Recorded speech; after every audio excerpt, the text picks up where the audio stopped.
Baik. Assalamualaikum warahmatullahi wabarakatuh. Shalom, Om Swastiastu, Namo Buddhaya, salam kebajikan. Selamat pagi dan selamat datang saya ucapkan kepada Bapak Afdal Mahatta SHMH, Bapak Dr. Muhammad Ilham Hermawan SHMH, dan juga pada para peserta jalur legislasi kedua. Perkenalkan, saya Diva Syafio Analin selaku host yang akan memandu berjalannya acara jalur legislasi kedua ini. Sebelumnya saya akan menjelaskan secara singkat terlebih dahulu ya mengenai apa sih itu jalur legislasi. Baik, jadi jalur legislasi adalah salah satu program rutin dari komunitas Fokus Konstitusi, di mana acara ini berbentuk diskusi santai bersama praktisi yang terlibat langsung dalam pembentukan undang-undang. Dan jalur legislasi kedua ini mengusung tema pembentukan undang-undang di DPR. Dan oleh karena itu, sudah hadir bersama kita narasumber yang luar biasa dari tenaga ahli Komisi 3 DPR RI, yaitu Bapak Afdal Mahatta SHMH. Dan juga pemantik kita pada kesempatan ini, yaitu Bapak Dr. Muhammad Ilham Hermawan, SHMH, selaku dosen Hukum Tata Negara Fakultas Hukum Universitas Pancasila. Baik, saya mungkin akan memantik terlebih dahulu ya. Seperti yang kita ketahui ya Pak, bahwa tema kita kali ini adalah pembentukan undang-undang di DPR. Kalau dari saya, sebagaimana yang kita ketahui bahwa undang-undang dibentuk oleh dua pihak, yaitu DPR dan juga pemerintah. Di mana DPR menurut pasal 20 Undang-Undang Dasar 1945 memegang kekuasaan untuk membentuk undang-undang. Kemudian di berikutnya, DPR bersama dengan Presiden membahas rancangan undang-undang. Akan tetapi nih Pak, dalam suatu proses pembentukan undang-undang mulai dari tahap perencanaan hingga pengundangan yang selanjutnya disebarluaskan itu, terdapat tahapan-tahapan yang cenderung tidak diketahui oleh masyarakat Pak.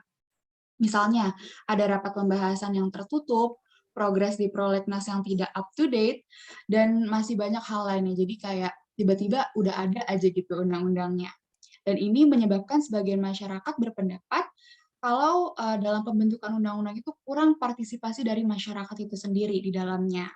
Kurang lebih seperti itu Pak pemantik dari saya. Mungkin kepada Bapak Ilham ada tambahan Pak? Oh, langsung nih, langsung tunggu sebentar. Nggak ada kata dulu dari Bang Aldimas, langsung aja ya. Ya, ya terima kasih Deva ya atas waktu dan kesempatannya, dan juga saya ucapkan kepada eh, sahabat saya ya, Bang Afdal ya. Saya ucapkan terima kasih udah menyempatkan berbagi ilmu dengan adik-adik mahasiswa Universitas Pancasila. Ya. Di sela kesibukan Bang Afdal yang cukup padat ya, jangankan hari kerja ya, hari Minggu, Sabtu Minggu aja juga sudah cukup padat acaranya. Hari ini juga nanti harus ke Bandung juga memberikan materi di Bandung. Tetap berkaitan dengan pembentukan regulasi. Tapi bagaimana kita ketahui bahwa regulasi kan cukup banyak, maka materi muatan Bang Afdal ini cukup beragam ketika memberikan materi kepada yang diundang oleh lembaga, kementerian, atau oleh mahasiswa. Saya diminta untuk menjadi pemantik ya, tadi tujuan dari acara ini sudah disampaikan oleh Deva selaku moderator ya. Jadi adik-adik di Fokus Konstitusi ini coba membuka jalur ya.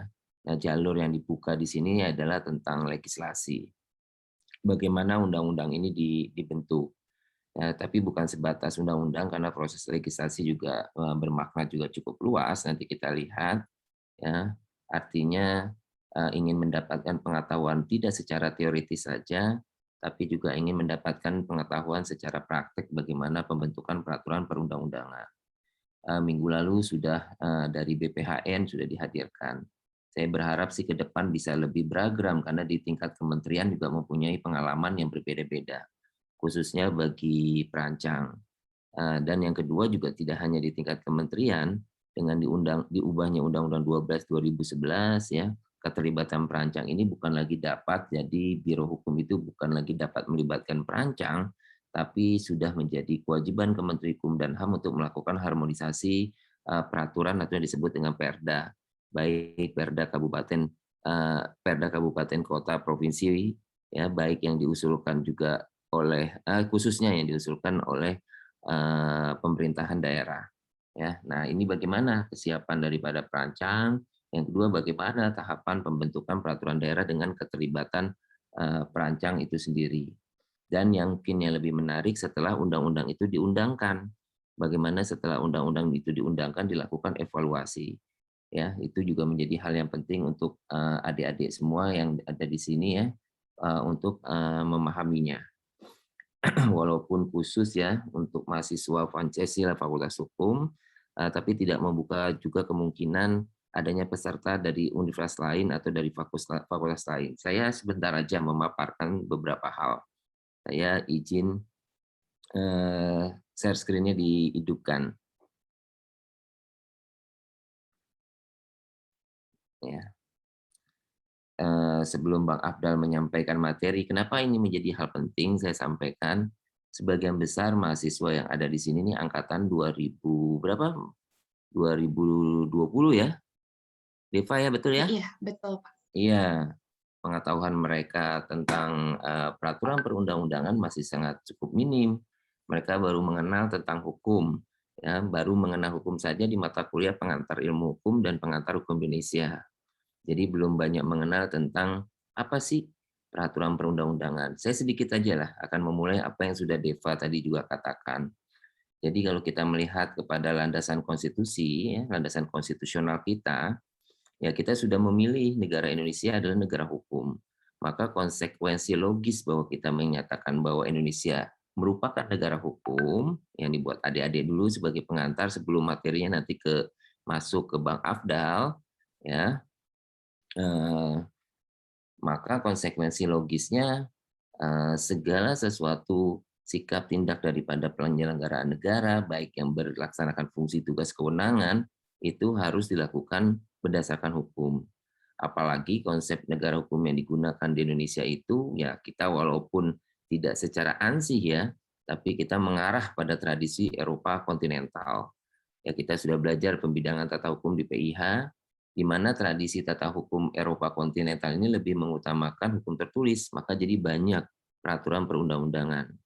Ya sumber hukum itu ya salah satunya juga kan ada undang-undang, ada jurisprudensi, ada kebiasaan, ada doktrin, ada perjanjian internasional. Nah, ini yang salah satunya sumber hukum yang kita pelajari di mata kuliah pengantar ilmu hukum, bukan pengantar hukum Indonesia, pengantar ilmu hukum, yaitu peraturan perundang-undangan yang tertulis. Ya, karena konsekuensi logis daripada kita itu mengadop negara hukum, yang kedua konsep negara hukum kita lebih mengarah, karena frasanya lebih mengarah ya, karena tidak ansi ya, masih juga ada common law-nya juga, karena kita juga mengakui jurisprudensi sebagai sumber hukum, ya tradisi Eropa kontinental, ya dalam tradisi ini ada lebih menekankan ya kan kepada peraturan yang bersifat tertulis. Itu dulu, maka menjadi hal penting nih mahasiswa kita nih ya. Karena sumber hukum kita sebagian besar itu ada pada peraturan perundang-undangan. Kalian tidak hanya melihat apa yang tersaji, misalnya masakan, tapi kalian juga harus mengetahui bagaimana yang tersaji itu proses pembentukannya seperti apa. Karena kalian mahasiswa Fakultas Hukum. Ya kalau hanya sekedar mau jadi penikmat dan pelaksana, ya seperti pelaksana hukum ya silakan, tapi kan tidak. Kalian sedang menempuh gelar sarjana hukum, maka bukan hanya apa, ya kan, tapi juga bagaimana itu bisa terjadi. Itu hal yang menjadi penting kenapa jalur legislasi ini mengambil tema yang sebagian besar tentang pembentukan peraturan perundang-undangan. Saya cepat, ya. Nah, tadi Deva sudah menyatakan ada landasan konstitusional pembentukan peraturan perundang-undangan. Ya, Deva mengambil rumusan, ya, dia mensitir lukisan rumusan pasal 5 ayat 1. Presiden berhak mengajukan RUU kepada DPR. Nah, pasal 20-nya tadinya hak, ini kan terjadi pergeseran tapi saya tidak bahas. DPR memegang kekuasaan membentuk undang-undang. Artinya yang memegang kekuasaan membentuk undang-undang itu adalah DPR. Presiden hanya berhak mengajukan RUU kepada DPR. Nah, bagaimana nih yang memegang kekuasaan membentuk undang-undang? Nah, hari ini nih yang Bang Afdal akan jelaskan ya, bagaimana DPR sebagai pemegang kekuasaan membentuk undang-undang akan membentuk peraturan, membentuk undang-undang. Ya, sedangkan presiden hanya mengajukan RUU kepada DPR. Ini pasal konstitusional, pasal 5 ayat 1, pasal 20 ayat 1. Tapi di luar daripada itu, ya kan, ada regulasi lainnya. Ya, di pasal 22 juga dikenal adanya Perpu. Pasal 20 ayat 2, ya kan, presiden juga menetapkan PP. Pasal 4 ayat 1, presiden juga ya memegang kekuasaan pemerintah menurut undang-undang yang sering ditafsirkan mengeluarkan Perpres. Terakhir, yakni di bab tentang pemerintahan daerah, di pasal 18 juga pemerintah daerah berhak menetapkan Perda. Nah, ini nanti ke depan mungkin akan menjadi tema diskusi masing-masing bentuk daripada peraturan perundang-undangan. Karena kalau kita lihat sekarang aja jenis hierarki kita itu ya bukan hanya undang-undang, mungkin bisa mengundang nanti MPR bagaimana pembentukan undang-undang dasar dan perubahan undang-undang dasar. Ya, apakah perubahan Undang-Undang Dasar 1945 itu seperti apa dan bagaimana? Kalau kalian baca isu di Google ya, googling aja, itu sebagian besar isu yang dimunculkan oleh mereka adalah isu materi muatan apa yang diubah di dalam Undang-Undang Dasar. Ya, isu misalnya jabatan presiden 3 periode dan lain-lain ya, itu kan hanya substansi apa yang mau diubah. Tapi saya tidak pernah mendengar bagaimana perubahan Undang-Undang Dasar 1945 itu sendiri. Apakah nanti dibentuk PAH? Apakah PAH boleh merubah isi rumusan norma dan kajian yang sudah ya diusulkan pada awal ya, mana pasal dan mana alasan perubahannya itu kan di awal ya. Bagaimana nih mekanismenya nih? Apakah nanti ada pembahasan lagi? Apakah nanti langsung diparipurnakan atau apa? Tentang perubahan Undang-Undang Dasar. Prosedurnya perlu kita bahas. Nah, ini menjadi menarik nih kalau prosedurnya. Karena yang muncul di permukaan itu hanya tentang materi muatan undang-undangnya saja. Ya, sedangkan jenis dan hierarkinya nggak hanya undang-undang dasar, ada juga ketetapan MPR. Bagaimana kedudukan TAP MPR? Nah, apakah MPR masih dapat membuat ketetapan? Undang-undang dengan Perpu. Nah, sekarang kita bahas undang-undang. Bagaimana dengan Perpu? Ada ahlinya Perpu, yaitu Bang Reza, ya, yang dekat juga dengan anak-anak fokus konstitusi. Bisa nanti diminta bagaimana pendapatnya. Ya, begitu pula dengan peraturan yang lainnya, ada peraturan presiden, ada peraturan pemerintah, peraturan presiden, peraturan daerah.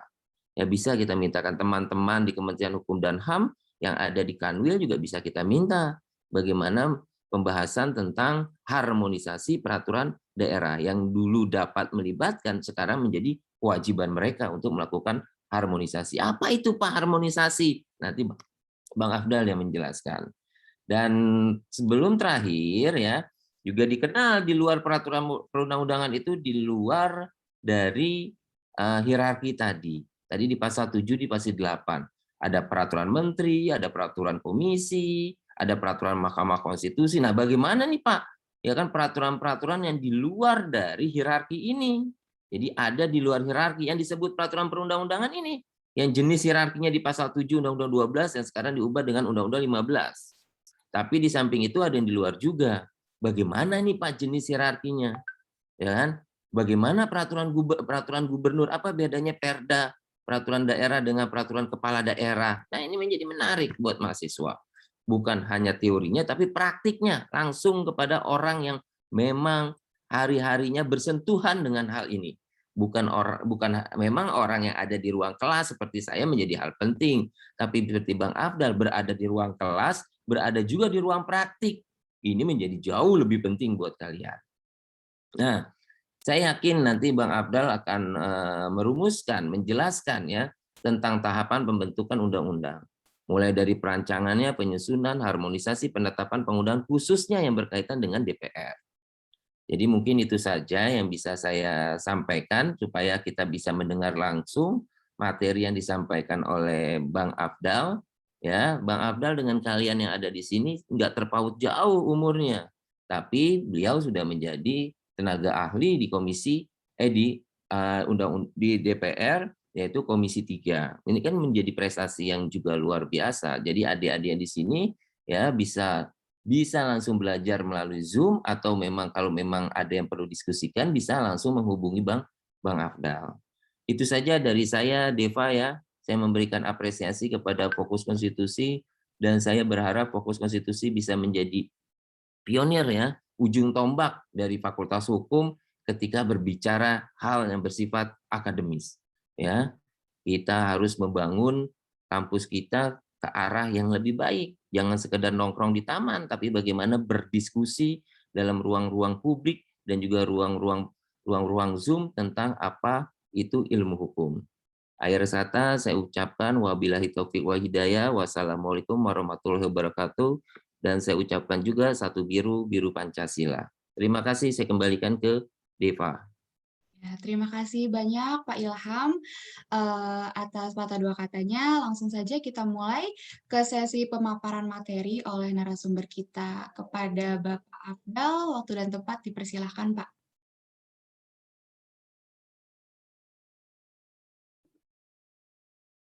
Baik, terima kasih banyak Deva atas kesempatannya.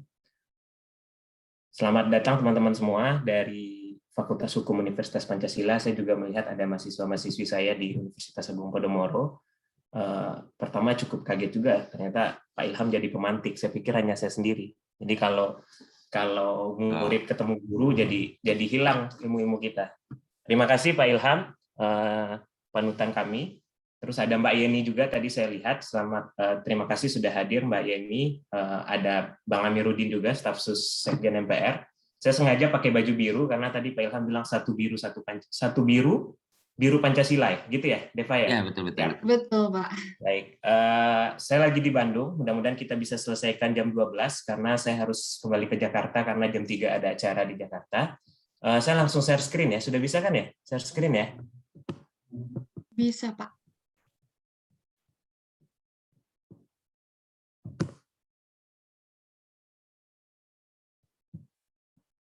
Sebentar. Ya, sebelum saya mulai, kita seperti yang moderator bilang tadi, kita tidak perlu terlalu formal karena ini hari Sabtu, jadi kita bincang santai saja.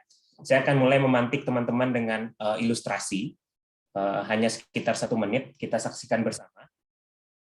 Ya. Kami ingin menyampaikan nanti setelah pandangan dari pemerintah tunggu sebelum pemerintah dikasih saya menganggap kami dulu tidak hanya dulu kami persilakan kepada pemerintah tolong Pak Ketua baca pasal ini saya baca pasal ini yang lama itu Pak Ketua ada ini Pak Beni saya minta Anda bisa dikeluarkan dari ruang paripurna kalau Anda tidak begitu jangan dengarkan ini. Saya minta interupsi Anda nanti setelah saya interupsi. Saya ngatur dalam rapat. Tolong saya interupsi. Baik, Bapak Ibu sekalian. Pak Ketua. Interupsi akan kita terima setelah pandangan dari pemerintah. Pak Ketua, sebelum pemerintah yang sangat saya banggakan dan hormati, tolong kami dikasih saya 1 menit. Tidak, menit. Saya ngatur dalam kesempatan 1 menit. Tidak. 1 menit. Silakan kepada pemerintah untuk menyampaikan pandangan. Baik, teman-teman semua, kelihatan ya tadi ya videonya? Terlihat, Pak. Ya, itu pemantik saya dan Mbak Yeni sehari-hari menghadapi situasi seperti itu. Jadi begitulah proses pembahasan undang-undang di DPR. Tadi itu pada proses sidang di paripurna, pengambilan tingkat 2 untuk keputusan RUU Cipta Kerja. Nah, di dalam proses pembahasan rancangan undang-undang antara pemerintah dan DPR, itu banyak sekali dialektika keilmuan, politik, dan lain segala macam, sehingga menambah khasanah kita bersama. Nah, saya diminta untuk bicara tentang bagaimana proses pembentukan undang-undang di DPR. Nah, tak kenal maka tak sayang, ini sekilas, walaupun kata Prof. Jimli, sekarang eranya digital, kalau ketik nama sudah bisa kelihatan background-nya di mana segala macam. Jadi teman-teman bisa lihat seputar perjalanan saya, asli dari Padang, kemudian saya merantau ke UI, dekat dengan Universitas Pancasila, kemudian tinggal juga dekat dengan Universitas Pancasila, dan sekarang sedang menyelesaikan S3 di Fakultas Hukum Universitas Indonesia. Nah, kita mulai. Seperti teman-teman ketahui, pasti semua sudah paham bahwa DPR itu memiliki 3 fungsi. Dan yang sudah pernah magang di DPR, itu bisa dilihat di pincuran itu, ada tiga fungsi DPR. pertama legislasi, yang kedua pengawasan, dan yang ketiga anggaran.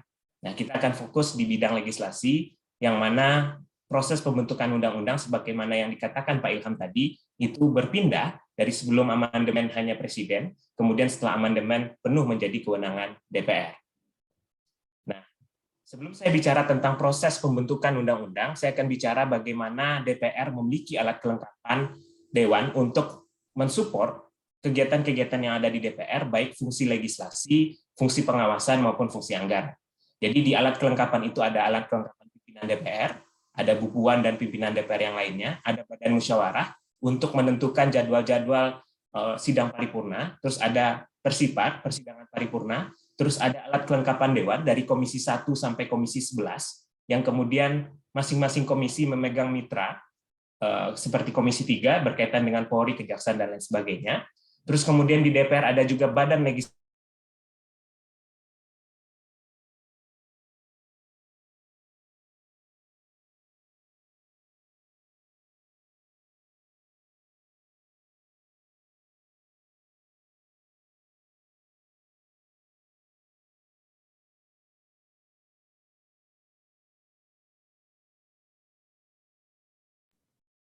Halo Pak, mohon maaf.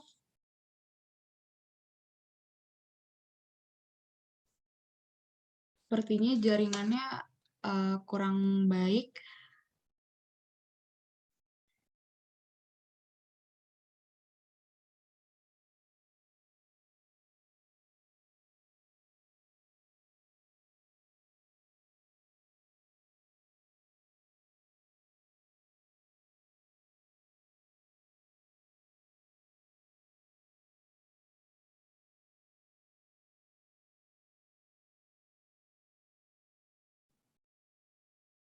Baik, mohon maaf. Sepertinya tadi sinyal Pak Afdal kurang baik ya.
Afdalnya keluar dari ruangan Zoom nih teman-teman. Kepada para peserta mohon menunggu sebentar ya.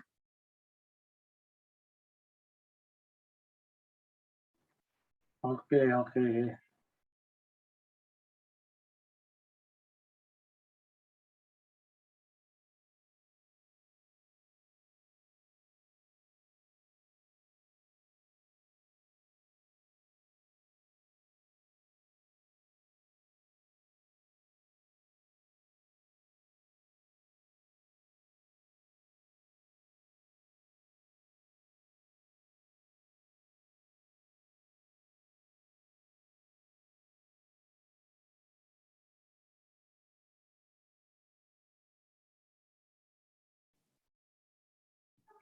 Ya, mohon maaf teman-teman, ada kendala teknis sedikit. Saya lanjutkan ya. Ya, silahkan Pak.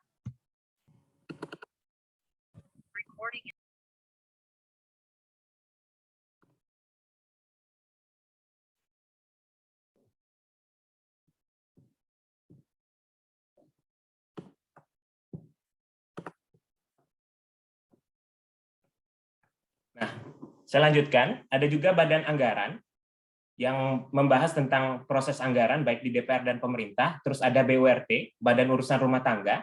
Ini yang mengurusi persoalan-persoalan rumah tangga di DPR. Terus ada BKSAP, Badan Kerjasama Antar Parlemen. Ini yang berfungsi untuk fokus terhadap kegiatan-kegiatan diplomasi DPR dengan negara-negara lain. Terus ada BAKN, Badan Akuntabilitas Keuangan Negara yang berkoordinasi dengan BPK tentang bagaimana audit-audit lembaga-lembaga pemerintahan maupun non-departemen.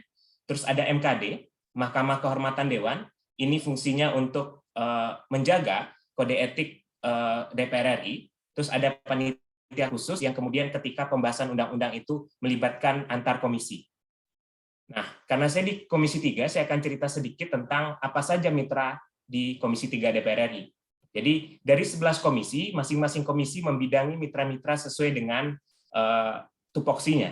Karena Komisi 3 berkaitan dengan hukum, HAM, dan keamanan, maka mitra kerjanya teman-teman bisa lihat, ada Kementerian Hukum dan HAM, ada Kejaksaan Agung, ada Polri, ada KPK, ada Komnas HAM, ada Mahkamah Agung, ada Mahkamah Konstitusi, ada PPATK, ada Komisi Yudisial, BNPT, LPSK.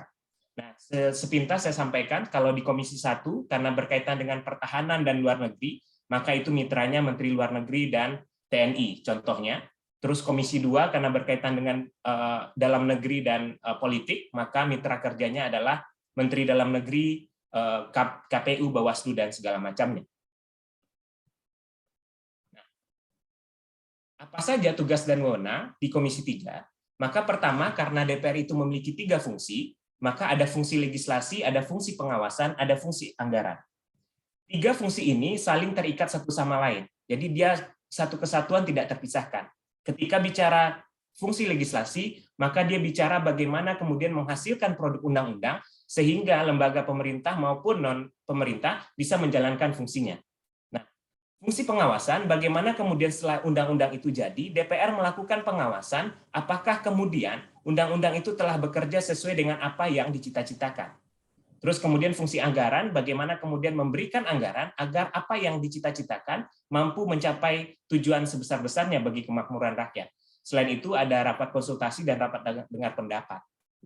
Ini bisa teman-teman lihat. Terus kemudian, seperti contoh saya ke Bandung, itu karena kita melihat ada persoalan, kalau teman-teman sempat lihat di media, kasus di Karawang, seorang suami melaporkan istri, terus kemudian seorang istri melaporkan suami. Jadi suaminya melaporkan istrinya di Polres Karawang, terus istrinya melaporkan suaminya di Polda Jawa Barat. Nah, karena sudah menjadi isu publik, maka kemudian Komisi 3 datang ke Jawa Barat, ke Bandung, selain untuk melihat penanganan COVID, juga mengetahui bagaimana penegakan hukum yang terjadi sebenarnya. Nah, kita masuk ke poin yang dimintakan oleh teman-teman fokus legislasi. Bagaimana sih sebenarnya pembentukan undang-undang menurut Undang-Undang Dasar? Tadi Pak Ilham sudah sampaikan sedikit, ada pergeseran yang mana kemudian DPR memegang kekuasaan penuh membentuk undang-undang di dalam pasal 20 ayat 1 konstitusi kita, yang mana kemudian dibahas bersama Presiden. Jadi Presiden itu hanya berhak mengajukan rancangan undang-undang berdasarkan pasal 5 ayat 1 konstitusi kita. Nah, DPD itu bisa dilibatkan untuk terkait dengan RUU tertentu yang kemudian terkait dengan kewenangan DPD. Apabila kemudian dalam pembahasan disetujui, maka ditetapkan di paripurna menjadi undang-undang. Seperti yang sudah terjadi pengesahan RUU Cipta Kerja, seperti video yang saya share tadi, walaupun ada satu fraksi yang tidak setuju karena mayoritas anggota parlemen menyetujui rancangan undang-undang Cipta Kerja, maka dia kemudian disahkan menjadi undang-undang. Setelah disahkan di sidang paripurna, maka kemudian disampaikan kepada Presiden, dalam waktu 30 hari maksimal, Presiden sudah harus menandatangani.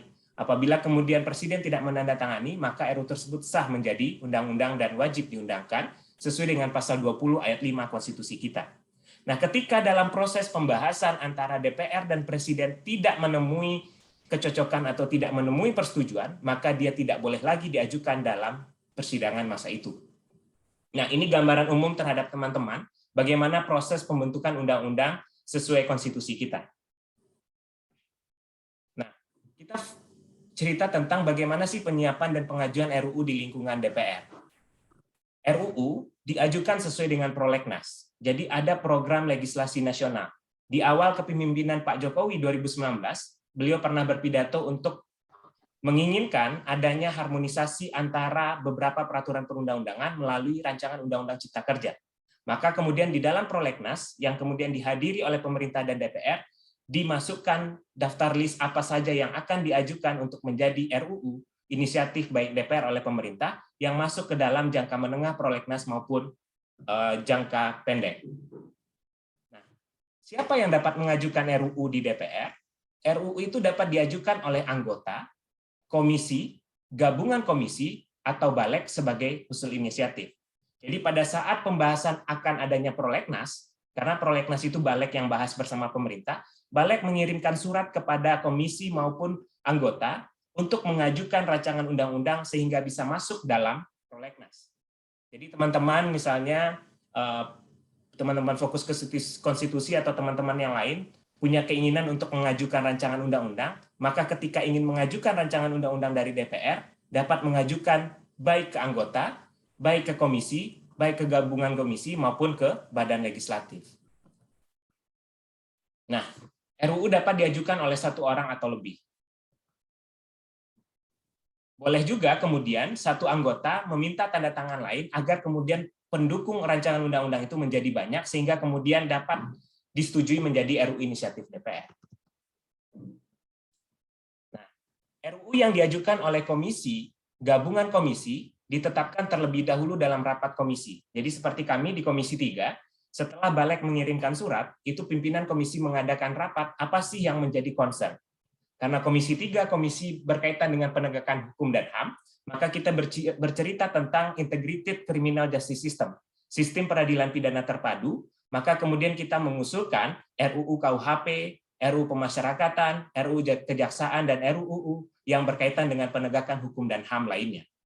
Nah, setiap RUU diajukan dilengkapi dengan naskah akademik. Beberapa minggu lalu, Fokus Konstitusi sudah mengundang Pak Ilham dari BPHN, betapa pentingnya suatu naskah akademik dalam suatu pembahasan rancangan undang-undang.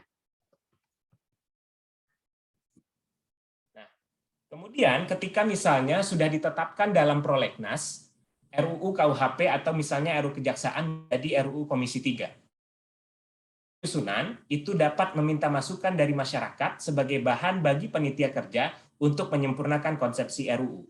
Dan komisi dapat meminta support dari Badan Keahlian Dewan, ada Mbak Yeni tadi, yang kemudian menyiapkan draft RUU-nya dan kemudian meminta masukan dari masyarakat maupun ahli dan bahkan bisa melakukan kunjungan kerja ke daerah untuk meminta masukan agar penyempurnaan konsepsi suatu rancangan undang-undang. Jadi ini bagi teknis metode bagaimana penyiapan dan pengajuan RUU di lingkungan DPR. Nah, sebelumnya saya jelaskan terlebih dahulu. Setelah kemudian misalnya kami Komisi 3 sudah mengesahkan RUU penyadapan, ini kita lagi bahas RUU penyadapan, yang sudah disusun oleh teman-teman Badan Keahlian, terus kemudian Komisi 3 menyatakan bahwa RUU ini sudah bisa menjadi RUU inisiatif Komisi 3, maka langkah selanjutnya adalah menyerahkan rancangan undang-undang dan naskah akademiknya untuk kemudian diserahkan kepada Balik atau Badan Legislasi untuk dilakukan harmonisasi. Jadi kalau nanti teman-teman mengundang perancang dari pemerintah, itu yang melakukan harmonisasi dari rancangan undang-undang lintas kementerian itu oleh Kementerian Hukum dan HAM, yaitu Direktorat Jenderal Peraturan Perundang-undangan. Nanti ada Pak Hendra, Pak Reza di situ. Tapi kalau di DPR, yang melakukan harmonisasinya adalah Badan Legislatif, Badan Legislasi. Nah, pada saat harmonisasi, Balik kemudian melihat apakah RUU dari Komisi 3 itu telah sesuai dengan mekanisme pembentukan peraturan perundang-undangan. Apakah RUU yang disusun oleh Komisi 3 bertentangan atau tidak dengan konstitusi, bertentangan atau tidak dengan undang-undang yang lainnya. Nah, setelah RUU itu diharmonisasi oleh Balik, kemudian dikembalikan kepada komisi, kemudian komisi menyerahkan itu kepada pimpinan DPR. Nah, pimpinan DPR membawa RUU itu kepada sidang paripurna terdekat untuk diumumkan menjadi RUU inisiatif DPR. Terus kemudian RUU dikirim ke Bamus untuk dijadwalkan dalam rapat paripurna, dan kemudian RUU dibawa ke paripurna untuk pengambilan keputusan berdasarkan pendapat fraksi. Jika nanti pada saat pengambilan sidang di paripurna itu disetujui oleh seluruh fraksi, maka kemudian ia menjadi RUU inisiatif DPR. Ini berbeda dengan video yang tadi ya teman-teman semua. Kalau video yang tadi itu sudah dalam proses pembahasan. Kalau ini masih di tahap awal, untuk kemudian RUU itu disahkan menjadi RUU inisiatif DPR. Jadi ini proses awal. Kalau di video yang tadi, perdebatan antara Pak Haji Samsudin dan Pak Beni Kaharman, itu pada saat pengambilan keputusan untuk disahkan menjadi undang-undang. Tapi kalau ini masih dalam tahap disahkan menjadi RUU inisiatif DPR. Jadi beda, proses yang awal dengan proses yang akhir, walaupun kemudian pengesahannya tetap melalui sidang paripurna. Nah, ketika dia disetujui, maka kemudian dia menjadi RUU inisiatif DPR. Ketika dia ditolak, maka dia tidak lagi dapat disahkan menjadi RUU inisiatif DPR. Nah, ketika dia kemudian menjadi RUU inisiatif DPR, pimpinan DPR menyampaikan surat kepada Presiden agar meminta Presiden menunjuk menteri yang mewakilinya. Terus kemudian rapat Bamus DPR menetapkan jangka waktu dan lain sebagainya.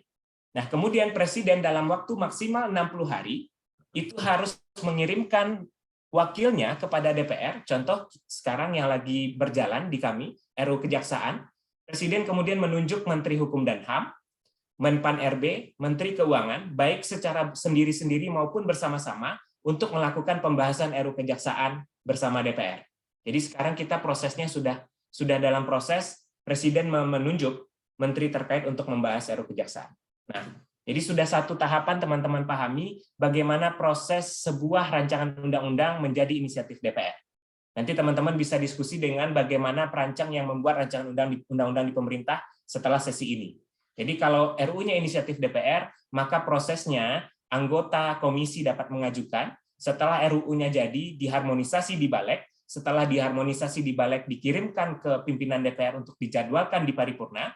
Ketika paripurna menyetujui maka dia sah menjadi RUU inisiatif DPR, dan kemudian pimpinan DPR menyerahkan kepada Presiden agar Presiden menunjuk wakilnya untuk melakukan pembahasan. Jadi sudah ada satu tahapan teman-teman pahami dalam proses pembuatan RUU oleh DPR. Nah, kita lanjutkan. Setelah kemudian Presiden mengirimkan suratnya dan menunjuk menteri-menterinya, biasanya yang pasti setiap pembahasan RUU selalu ada Menteri Hukum dan HAM. Tapi nanti ditambah dengan menteri yang kemudian terkait dengan RUU-nya. Ketika dia bicara tentang RUU Kesehatan, maka selain Menteri Hukum dan HAM, maka Presiden akan menunjuk Menteri Kesehatan.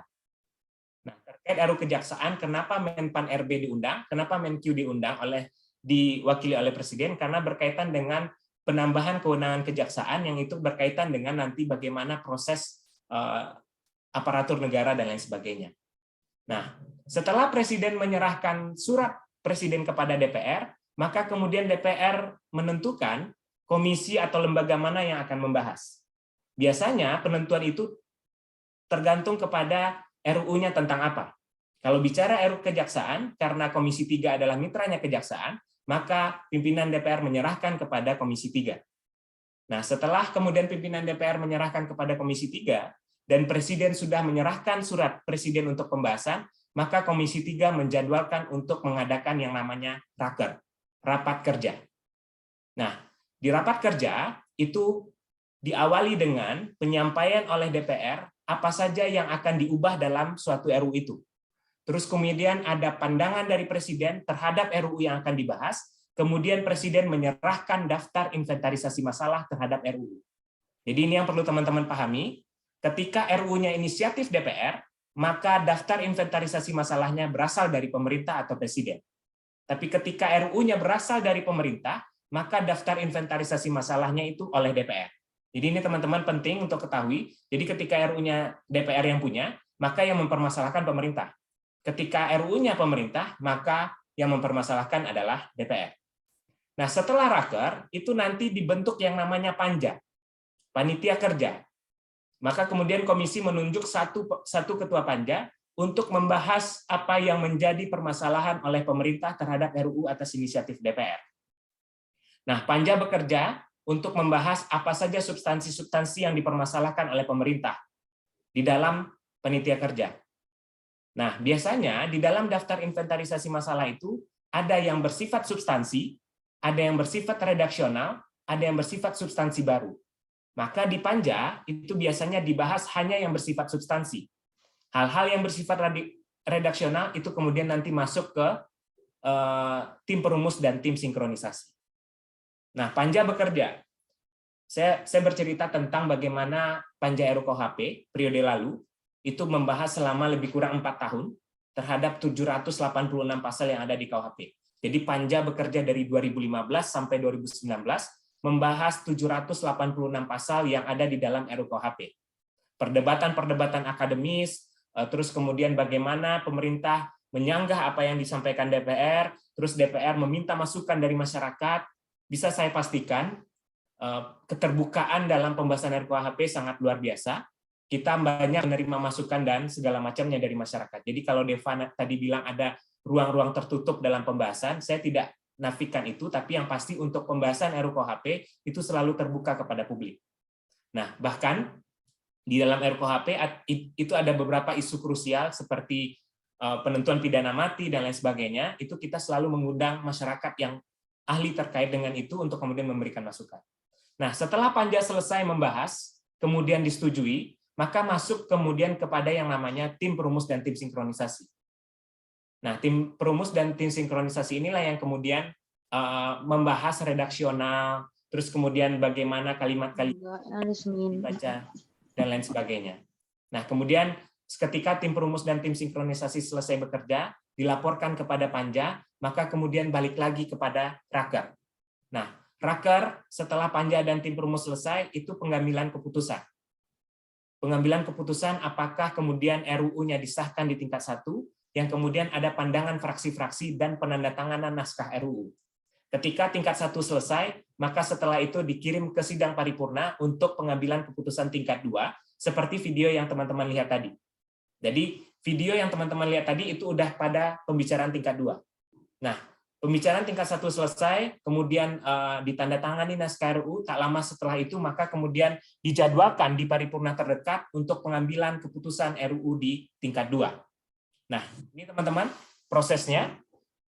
Pembicaraan tingkat 2, jadi RUU yang sudah disahkan dan sudah dibahas melalui mekanisme Panja di komisi di tingkat 1, itu kemudian dilanjutkan di sidang paripurna. Yang mana kemudian dilakukan penyampaian laporan yang berisi proses, pendapat mini fraksi, pendapat mini DPD kalau seandainya DPD dilibatkan, dan hasil pembicaraan tingkat 1. Terus kemudian pernyataan persetujuan. Nah, video yang di awal tadi, ini prosesnya. Ternyata ada salah satu fraksi yang kemudian tidak sependapat, kemudian menyatakan menolak untuk menyetujui rancangan undang-undang tersebut. Nah, kemudian diakhiri dengan pendapat akhir Presiden. Nah, ketika seluruh fraksi misalnya atau Presiden menolak, maka kemudian dia tidak boleh lagi diajukan dalam masa sidang itu. Tapi kemudian ketika dia disetujui, maka sidang paripurna mengesahkan menjadi undang-undang yang kemudian disampaikan kepada Presiden untuk ditandatangani. Itu teman-teman prosesnya. Bagaimana pengesahannya? Pertama, RUU yang telah disetujui bersama DPR dan Presiden diwakili oleh Menteri, disampaikan oleh pimpinan DPR kepada Presiden untuk disahkan menjadi undang-undang. Maka contohnya ketika Undang-Undang Cipta Kerja sudah disahkan, maka kemudian pimpinan DPR menyampaikan kepada pemerintah atau Presiden untuk disahkan menjadi undang-undang. Penyampaian RUU tersebut dilakukan dalam jangka waktu paling lama 7 hari, terhitung sejak tanggal persetujuan bersama. Jadi misalnya kalau RUU itu disahkan hari ini, di tanggal 20 November, maka paling lama Pak Jokowi itu sudah menerima di tanggal 27 November untuk ditandatangani. Terus kemudian RUU tersebut disahkan oleh Presiden dengan membubuhkan tanda tangan dalam jangka waktu paling lama 30 hari, terhitung sejak RUU tersebut disetujui bersama. Terakhir, apabila kemudian RUU-nya tidak ditandatangani oleh Presiden dalam waktu paling lama 30 hari, terhitung sejak RUU tersebut disetujui bersama, maka kemudian RUU tersebut dianggap sah menjadi undang-undang dan wajib diundangkan dengan kalimat undang-undang ini dinyatakan sah berdasarkan ketentuan pasal 20 ayat 5 Undang-Undang Dasar Negara Republik Indonesia tahun 1945. Nah, itu teman-teman yang bisa saya sampaikan terkait dengan bagaimana proses pembentukan suatu rancangan undang-undang di DPR. Monggo yang ingin berdiskusi segala macam, saya kembalikan kepada moderator untuk kemudian memandu acara ini. Terima kasih. Assalamualaikum warahmatullahi wabarakatuh. Waalaikumsalam warahmatullahi wabarakatuh. Terima kasih banyak Pak Afdal atas pemaparan materinya yang sangat insightful ya Pak. Sebelum masuk ke sesi tanya jawab, dari saya pribadi ingin mengajukan pertanyaan nih kepada Bapak Afdal. Saya penasaran nih Pak, kan dalam pembentukan undang-undang itu terdapat beberapa tahapan ya Pak, mulai dari tadi penyusunan sampai pembahasan dan lain sebagainya. Saya penasaran banget nih Pak, pada praktiknya itu di tahap mana sih Pak sebenarnya yang memakan waktu paling lama dan alasannya kenapa Pak? Itu Baik. saja pertanyaan dari saya, Pak. Jadi kalau di peraturan DPR nomor 2 tahun 2020 tentang pembentukan undang-undang, nanti kalau masih ada Mbak Yeni, koreksi kalau saya salah, itu jangka waktu pembahasan itu hanya 3 kali masa sidang, Deva. Jadi ada batas waktu maksimal 3 kali masa sidang. Tapi kemudian ketika pembahasannya dinilai cukup rumit, maka kemudian si panitia kerja yang membahas menyampaikan kepada pimpinan DPR apa yang menjadi kendala. Jadi kalau pertanyaannya berapa lama suatu pembahasan RUU, tidak ada yang pernah tahu, tergantung political will pemerintah dan DPR. Karena dua pihak ini yang melakukan pembahasan. Jadi contoh RUU KUHP itu dari September 2015 sampai September 2019, Deva. Jadi 4 tahun kami membahas.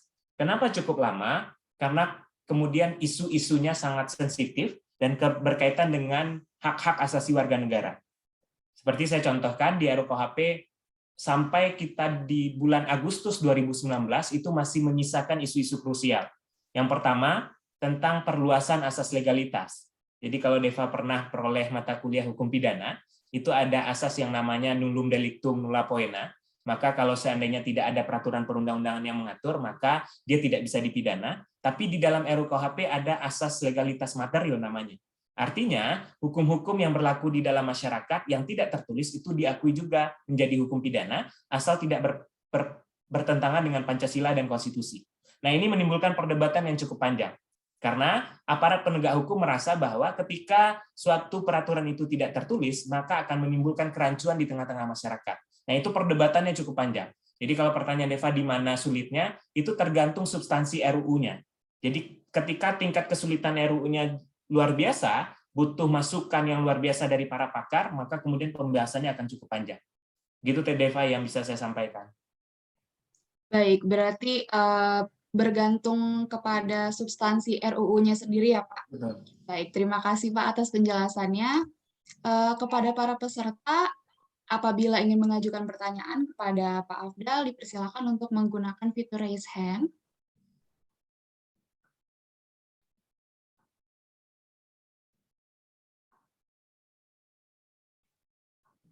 Mungkin saat ini 3 pertanyaan dulu ya. Silakan teman-teman peserta apabila ingin mengajukan pertanyaan.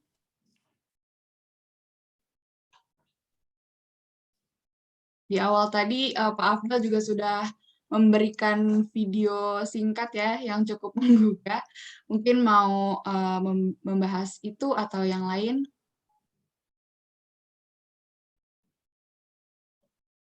Oke, sudah ada yang raise hand yaitu dari Andrian Habibi. Silahkan langsung saja open mic-nya dan mengajukan pertanyaannya.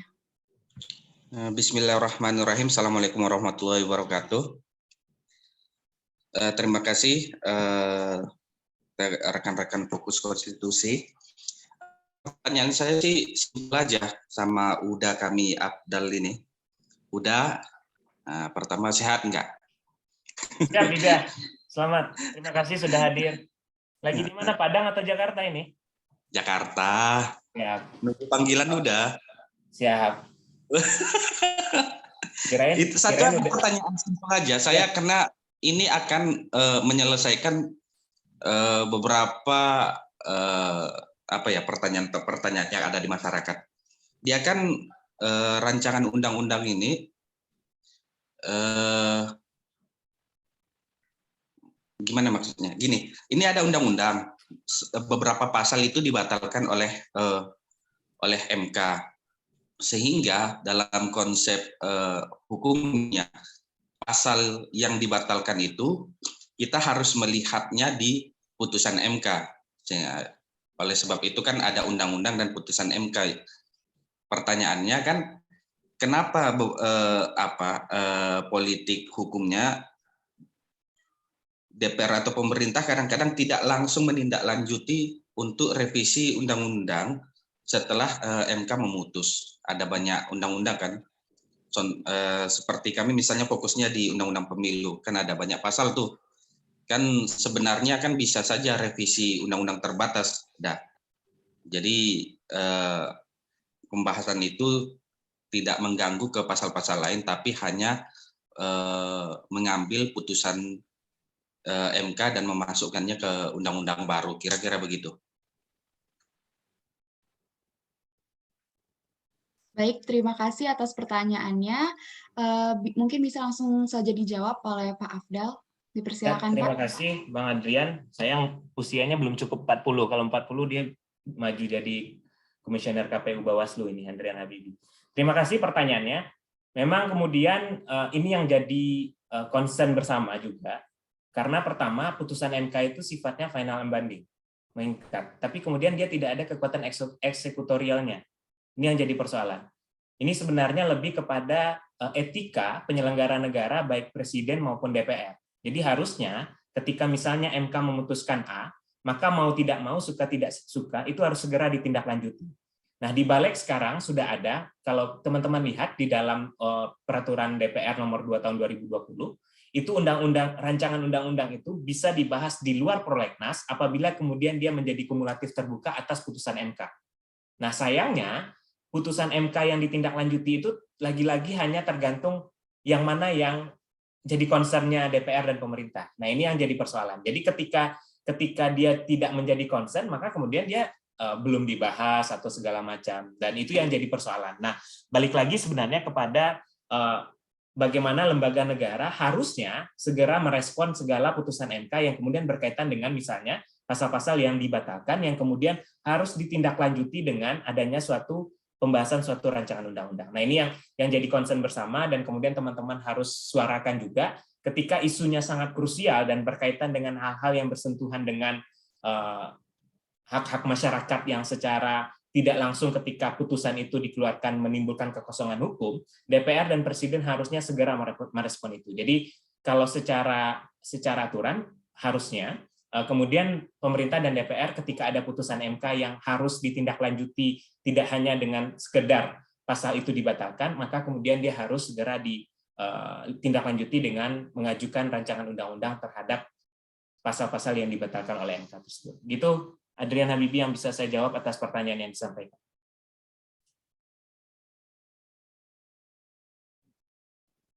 Baik, terima kasih Pak Afdal. Bagaimana Mas Andrian? Apakah sudah terjawab pertanyaannya? Ya, sebenarnya jawabannya udah ya tadi ya. Saya lupa terkait bahwa ternyata MK itu tidak punya kewenangan untuk mengeksekusi. Atau mungkin Bang, harusnya putusan MK itu memuat kalimat misalnya harus pembentuk undang-undang harus menindaklanjuti putusan ini dalam pembahasan undang-undang. Tapi kan enggak juga bisa ya. Ya, betul.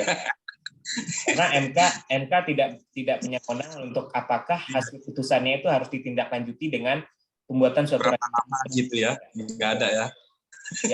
Ya. Ya, makasih.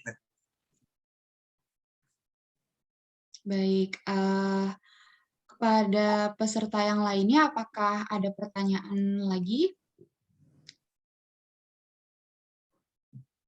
Silakan langsung mengaktifkan fitur raise hand apabila ingin mengajukan pertanyaan.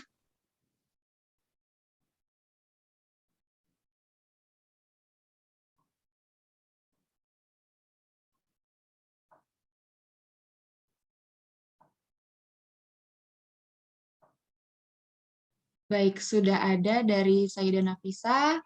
Kepada Saida, dipersilakan untuk mengajukan pertanyaannya. Iya, terima kasih deh Pak. Selamat pagi Pak Afdal. Saya Saida Nafisa dari mahasiswa Universitas Pancasila ingin bertanya. Tadi kan komisi DPR itu kan ada banyak ya Pak, ada 11 kalau nggak salah. Ya, siap. Itu penempatan anggotanya itu ada kriteria khusus nggak Pak untuk penempatan masing-masing komisi? Itu aja sih pertanyaan saya. Terima kasih Pak Afdal. Terima kasih Saida. Kepada Pak Afdal dipersilakan Pak untuk menjawab. Terima kasih Saida. Jadi ketika anggota DPR terpilih, terus kemudian fraksi-fraksi terbentuk, itu pertama kali yang dilakukan oleh fraksi-fraksi adalah menyepakati siapa pimpinan DPR dan siapa pimpinan di masing-masing alat kelengkapan dewan. Itu ada ininya, ada rumus-rumusnya, tapi kemudian itu balik lagi ke fraksi. Fraksi yang menang pemilu itu akan mendapatkan jumlah pimpinan DPR maupun pimpinan alat kelengkapan dewan terbanyak. Terus ditindaklanjuti sampai ke partai terakhir. Itu untuk komposisi di alat kelengkapan dewan. Tapi pertanyaannya, bagaimana kemudian merumuskan si anggota ini akan di komisi mana, itu menjadi kewenangan sepenuhnya fraksi yang sudah terbentuk ketika dia menjadi anggota di DPR. Fraksi itu ada ketua fraksinya, ada sekretaris fraksinya. Tapi biasanya penilaian-penilaian terhadap anggota itu adalah pertama track record-nya, background-nya, dan lain segala macam. Maka contoh misalnya di Komisi 3, karena berkaitan dengan hukum HAM dan keamanan, maka background-background yang berlatar belakang advokat, sarjana hukum, jenderal polisi, dan lain sebagainya, itu biasanya mendominasi di Komisi 3, notaris, dan lain sebagainya. Terus kemudian ketika dia bicara Komisi 10 yang berkaitan dengan kebudayaan, pendidikan, maka biasanya yang background-backgroundnya artis banyak di situ. Maka kalau saya lihat di Komisi 10 ada Bang Dede Yusuf, dan lain sebagainya. Terus kemudian ketika bicara Komisi 1 berkaitan dengan pertahanan dan luar negeri, maka biasanya diisi oleh orang-orang yang paham tentang itu. Kayak Mbak Mutia Hafid, karena dia seorang jurnalis yang kemudian paham tentang situasi-situasi luar negeri, maka kemudian Partai Golkar menunjuk dia menjadi Ketua Komisi 1.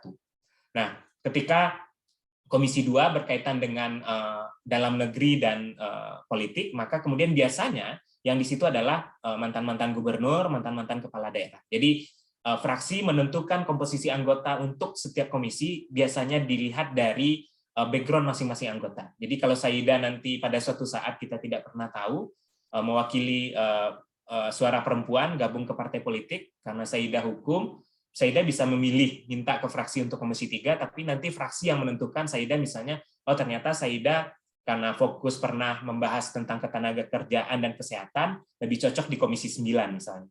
Jadi balik lagi itu ada kewenangan kewenangannya dimiliki oleh masing-masing fraksi untuk penentuan anggota di masing-masing komisi. Begitu Saida.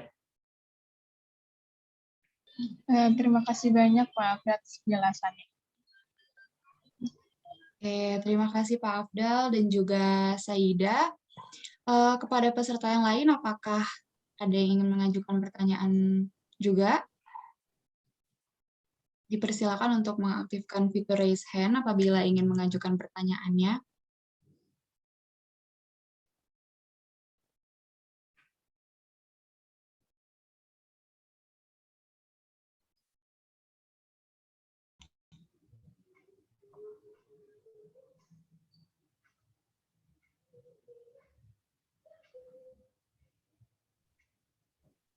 Izin dong, Mbak. Ya, Bu. baik. Sudah ada dari Bagus Sugara Putra. Silahkan untuk langsung mengajukan pertanyaannya, Bagus. Baik, terima kasih moderator Kak Deva nih. Selamat pagi Pak Afdal. Pagi Bagus. Assalamualaikum warahmatullahi wabarakatuh. Saya Bagus Sugara Putra dari Fakultas Hukum Universitas Pancasila, Pak. Nah, tadi kan Bapak membahas tentang pembentukan rancangan undang-undang itu ada keterlibatan masyarakat ya, Pak. Nah, bagaimana sih Pak cara masyarakat itu menyampaikan aspirasinya dalam pembentukan rancangan tersebut dan apa sih akibatnya jika masyarakat tidak peduli dengan hal pembentukan rancangan undang-undang tersebut gitu Pak. Terima kasih. Terima kasih, Bagus pertanyaannya. Silahkan Pak Afdal untuk menjawab. Saya mulai dulu dengan pertanyaan kedua Bagus, cukup menggelitik. Apa akibatnya kalau masyarakat tidak peduli? Ya kalau kita tidak peduli ya kita menjadi orang yang mau tidak mau, suka tidak suka, tunduk dan patuh atas undang-undang yang kita tidak sukai, Bagus. Jadi kalau kita tidak peduli, karena suatu undang-undang ketika dia sudah disahkan, mau tidak mau, suka tidak suka harus dijalankan. Nah, makanya masyarakat harus peduli dengan setiap rancangan undang-undang yang dibahas oleh pemerintah dan DPR. Nah, bagaimana caranya? Itu biasanya ketika awal misalnya dalam proses awal pembuatan suatu rancangan undang-undang itu melibatkan pakar karena dia bersifat substansi RUU. Tapi pelibatan masyarakat bisa di situ dengan berkirim surat kepada DPR.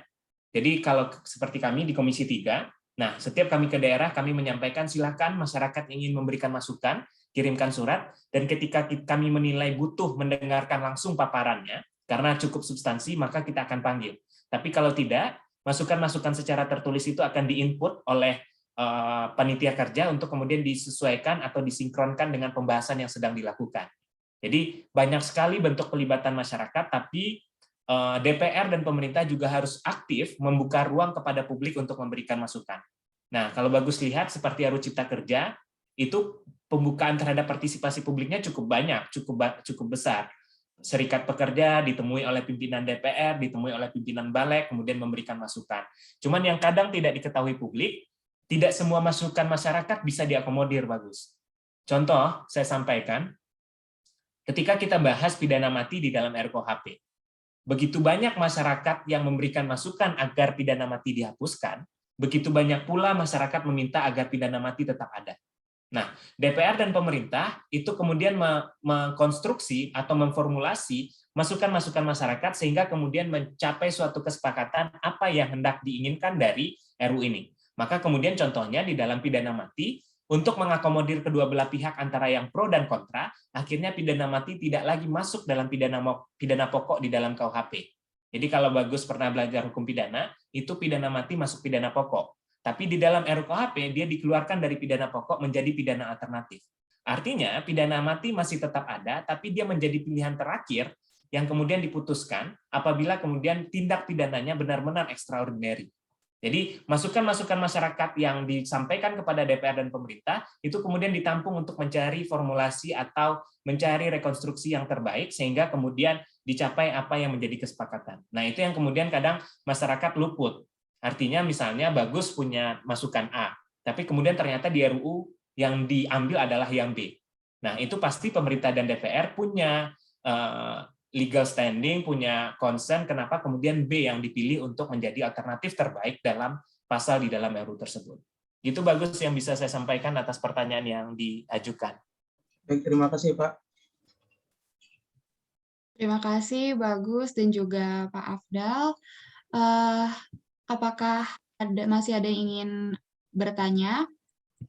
Silakan untuk mengaktifkan fitur raise hand apabila ingin mengajukan pertanyaan kepada Pak Afdal.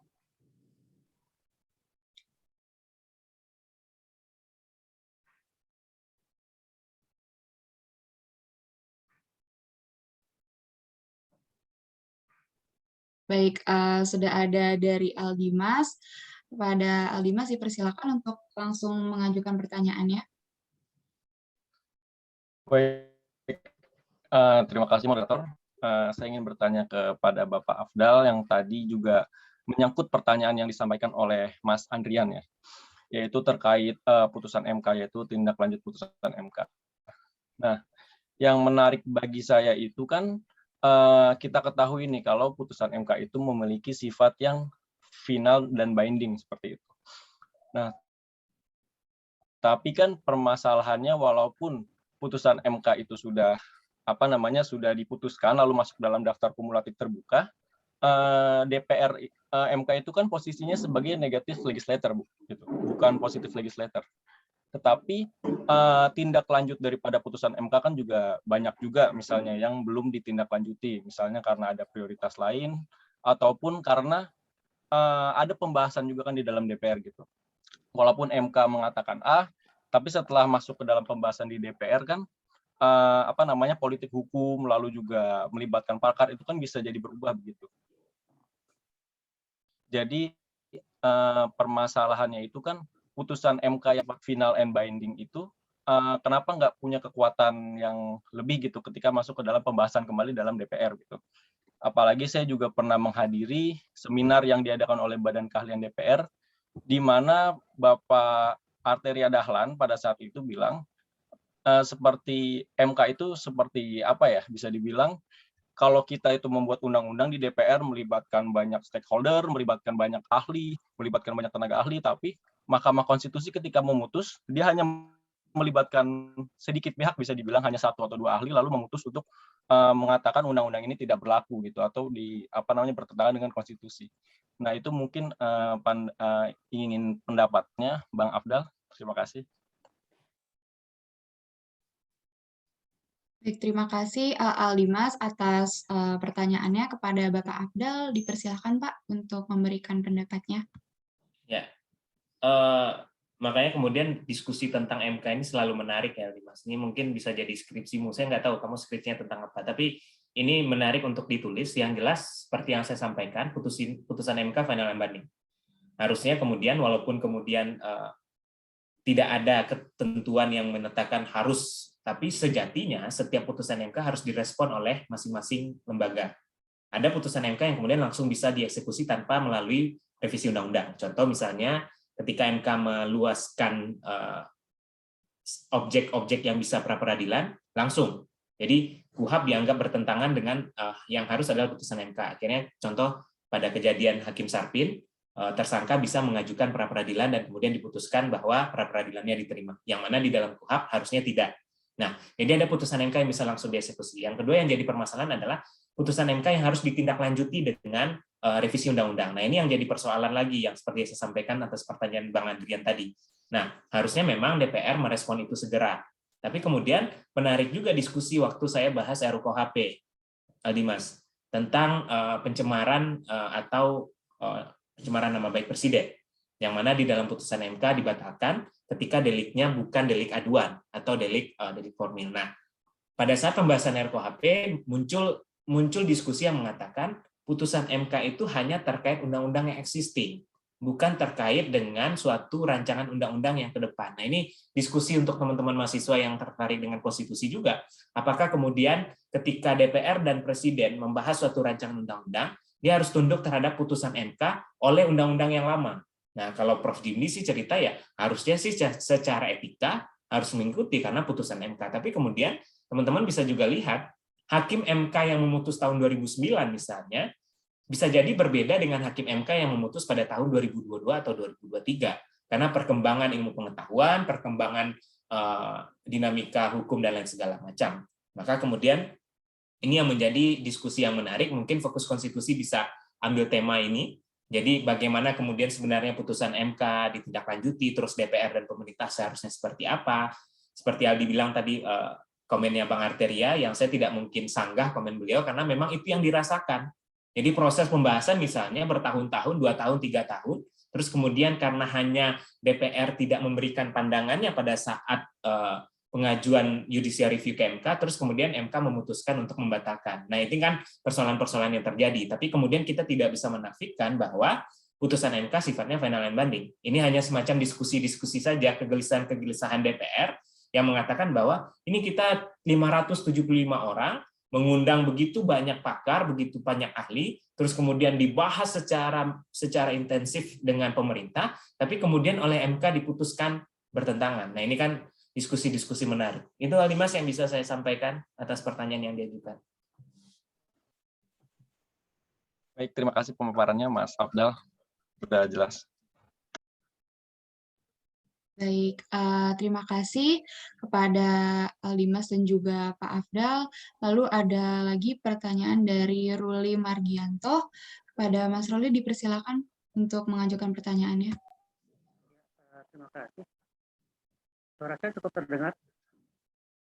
Terdengar jelas, Pak.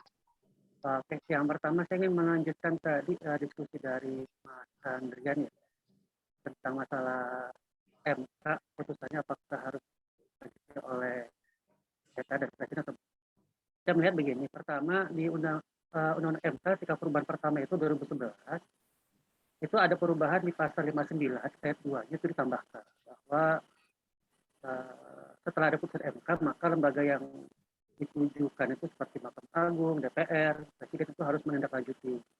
Sementara di 2020 itu dihapus. Jadi seolah-olah DPR pemerintah itu bersepakat tidak perlu menindaklanjuti. Itu gimana? Yang kedua, tadi disebutkan ada pembentukan undang-undang melalui pengajuan rancangan undang berdasarkan di luar prolegnas. Itu seperti selama ini bagaimana mekanismenya? Karena kan saya melihat begini, prolegnas itu sudah ada penentuannya di awal tahun ketika pertama kali bersidang gitu kan, dari 5 tahun pertama, setiap tahunnya dievaluasi, lalu ketika ada putusan MK, ada hal-hal lain yang secara tertutup ya, ada beberapa item yang disebutkan oleh undang-undang, apa saja masuk dalam daftar kumulatif terbuka, tapi ternyata ada yang itu tidak masuk dalam kategori itu, ternyata dibahas juga, tapi dimasukkan dalam daftar kumulatif terbuka, misalkan soal MD3, itu bagaimana? Apakah layak disebut sebagai daftar kumulatif terbuka sementara tidak memenuhi item-item yang dipersyaratkan oleh undang-undang. Yang ketiga tadi masalah pengajuan RUU di luar prolegnas. Mekanismenya bagaimana? Apakah sudah ada contohnya? Kalau satu ada item-item juga yang dipersyaratkan misalkan dalam keadaan bencana. Seperti halnya kemarin ketika 2020 itu ada Perpu gitu kan, Perpu tentang COVID.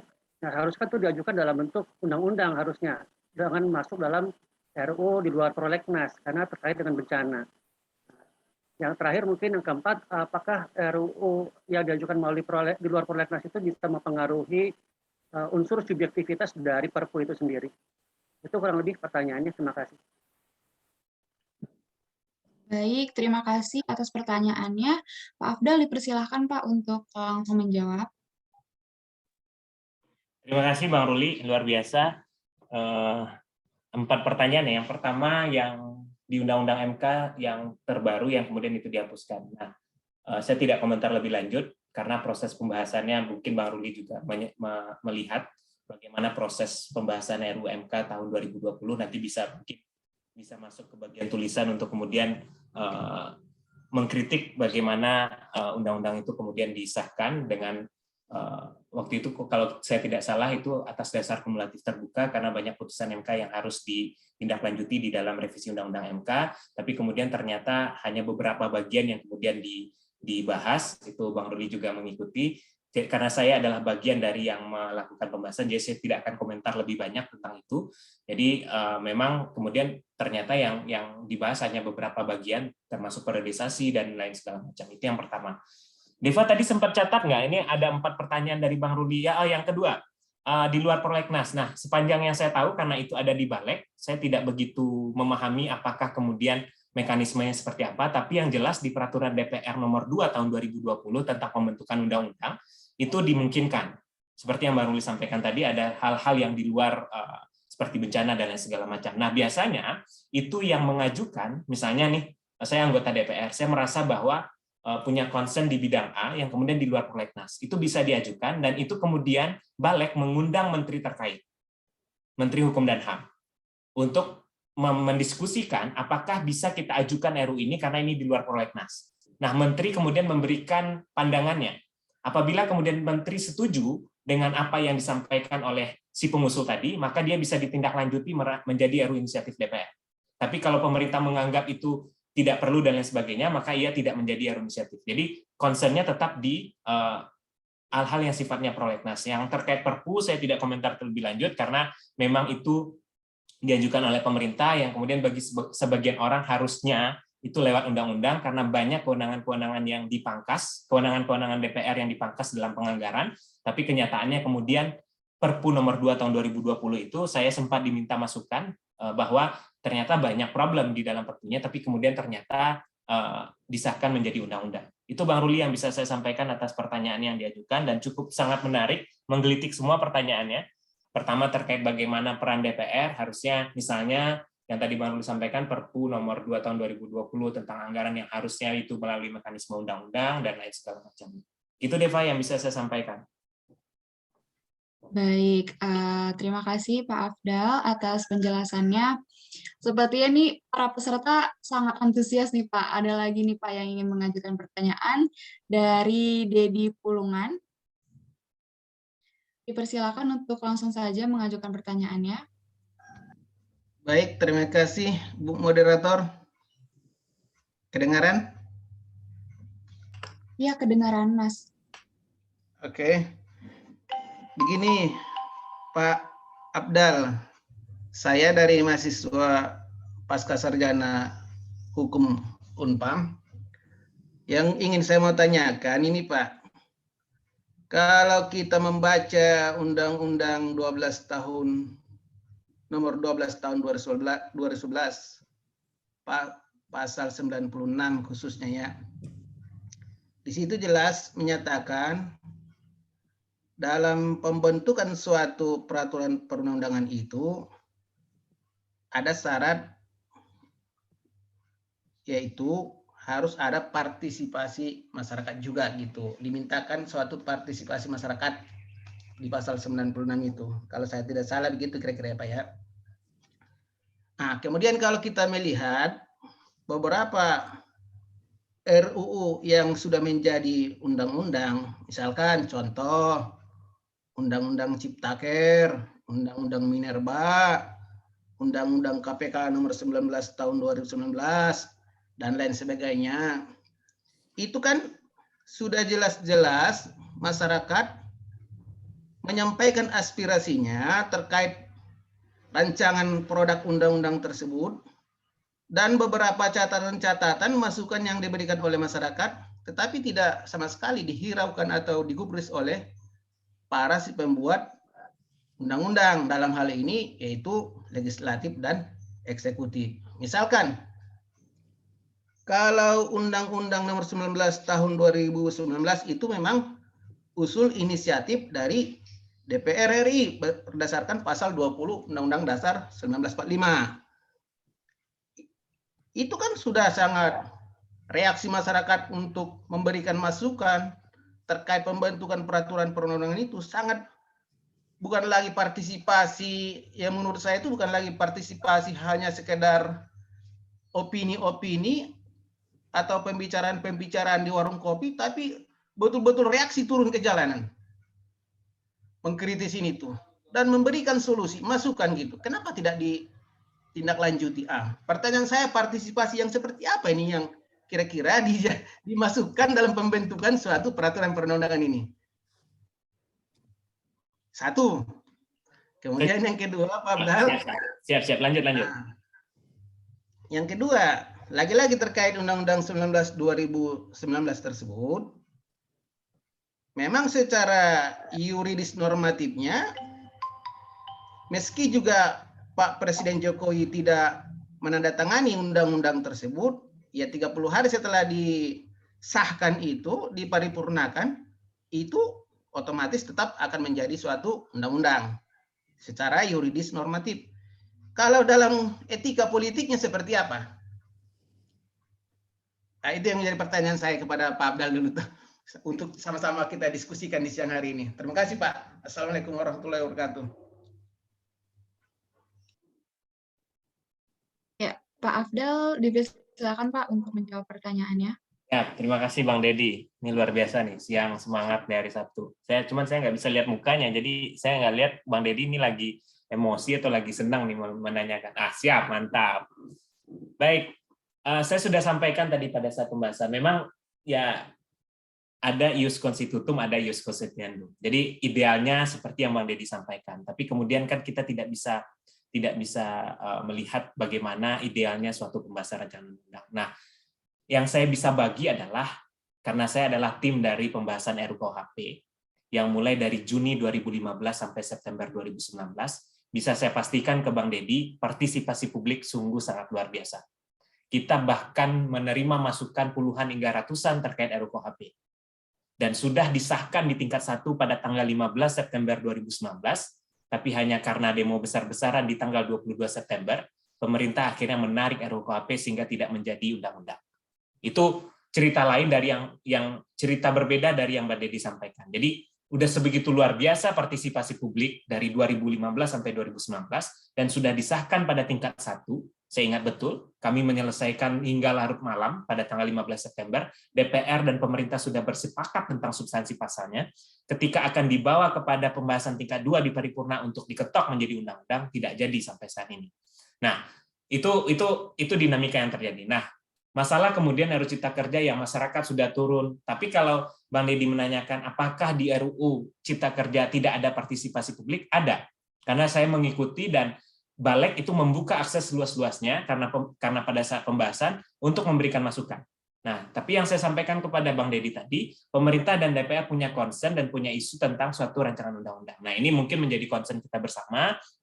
Kenapa kemudian RUU Cipta Kerja tetap disahkan menjadi undang-undang? Nah, saya tidak akan bicara terus kemudian tentang undang-undang KPK yang kemudian tidak disahkan banyak sekali penolakan publik tapi tetap disahkan. Nah, masalah kemudian tidak ditandatangani, ya secara politik saya tidak bisa jawab karena saya sifatnya staf ahli di Komisi 3, tapi kemudian tidak ada dampak secara politik juga kita lihat.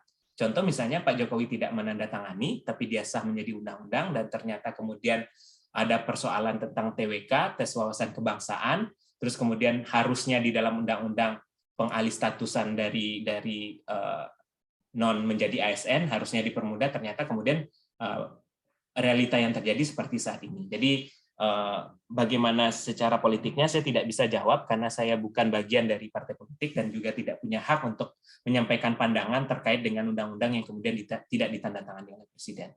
Nah, terkait dengan partisipasi publik, nah ini jadi concern kita bersama. Saya sampaikan memang yang penting adalah suatu rancangan undang-undang apapun pembahasannya itu harus membuka akses seluas-luasnya kepada masyarakat. Dan pemerintah dan DPR harus memberikan pemahaman ketika misalnya masukan Bang Deddy A. Terus kemudian akhirnya Bang Deddy menyampaikan masukan kepada DPR dan pemerintah. Ternyata pemerintah dan DPR memberikan jawaban B. Nah, juga harus diberikan pengertian apa sebenarnya kenapa kemudian dipilih alternatif B. Karena proses pembahasan RUU di DPR itu kan misalnya nih Bang Deddy, yang bisa saya sampaikan hanya lagi-lagi terkait RUU KUHP karena saya 4 tahun membahas ini. Jadi misalnya kita bahas tentang konsep legalitas material di pasal 2, yang mana di KUHP itu hanya legalitas formil. Nah, itu banyak pihak yang kemudian meminta supaya tidak diperluas menjadi legalitas material. Tapi setelah Prof. Muladi almarhum menyampaikan pandangan, Prof. Barda menyampaikan pandangan, Prof. Tuti menyampaikan pandangan, akhirnya kita memahami bahwa di dalam Undang-Undang Kekuasaan Kehakiman jelas, hakim wajib menggali nilai-nilai yang ada di dalam masyarakat. Otomatis, hukum-hukum yang ada di daerah selama dia tidak bertentangan dengan konstitusi dan Pancasila, maka dia harus diakui menjadi hukum yang ada di dalam masyarakat Indonesia. Nah, yang paling penting adalah ketika masukan kita masyarakat ternyata tidak diakomodir, kita memperoleh pemahaman dari orang yang ahli terhadap substansi pasal yang sedang dibahas itu. Jadi itu yang bisa saya sampaikan, Deva, Bang Deddy, atas pertanyaan yang diajukan, pertanyaan menggelitik yang disampaikan di siang hari ini. Terima kasih, Deva. Baik, terima kasih Pak Afdal. Oke, terima kasih Pak Afdal. Ya, Bang Deddy, sukses S2-nya. Salam buat Bang Bakhtiar. Oke, sama-sama Pak Afdal, nanti saya sampaikan sama Bu Dr. Eka. Iya, siap. Oke, bagi para peserta, kita masih membuka sesi tanya-jawab. Apakah masih ada yang ingin mengajukan pertanyaan? Mungkin satu dua pertanyaan lagi aja, Deva, ya, karena harus balik ke Jakarta. Masih 11. Ya, baik Pak. Di sini sudah ada dari Desi Amdani. Silakan untuk mengajukan pertanyaannya. Ya, iya, terima kasih moderator. Untuk Pak Afdal, pertanyaannya, kenapa ya Pak undang-undang yang dilakukan judicial review itu mayoritas selalu diuji formil, tapi jarang sekali uji formil itu dikabulkan oleh MK? Apakah ada faktor-faktor yang ditentukan untuk judicial review cacat formil, Pak? Kemudian pertanyaan keduanya, apakah pada tahap pembahasan undang-undang masih dimungkinkan untuk menerima aspirasi atau masukan dari masyarakat, Pak? Terima kasih, Pak. Terima kasih atas pertanyaannya. Silakan langsung saja Pak dijawab pertanyaannya. Saya belum pernah riset atau tentang apakah MK pernah memutuskan suatu undang-undang bertentangan atas pengujian formil ya, Desi. Tapi menarik kalau melihat pengujian Undang-Undang KPK 19/2019 itu walaupun kemudian MK MK saya lihat tuh poinnya 8 hakim MK sepakat bahwa Undang-Undang MK tidak bermasalah, tapi menarik dissenting opinion oleh Pak Dr. Wahidudin Adams, Desi. Dia mengatakan bahwa pentingnya bagaimana proses pembentukan perundang-undangan yang sesuai dengan kaedah dan aturan yang ada. Jadi tidak buru-buru, tidak gerasa-gerusu, tidak melibatkan partisipasi publik. Tapi kemudian saya tidak bisa menjawab apakah kemudian kenapa MK tidak pernah memutus atas pengujian formil. Itu yang pertama. Yang kedua, terkait pertanyaan apakah masukan masyarakat bisa di dalam pembahasan. Jadi masukan masyarakat itu bisa sampai kemudian sebelum diketok menjadi undang-undang di sini.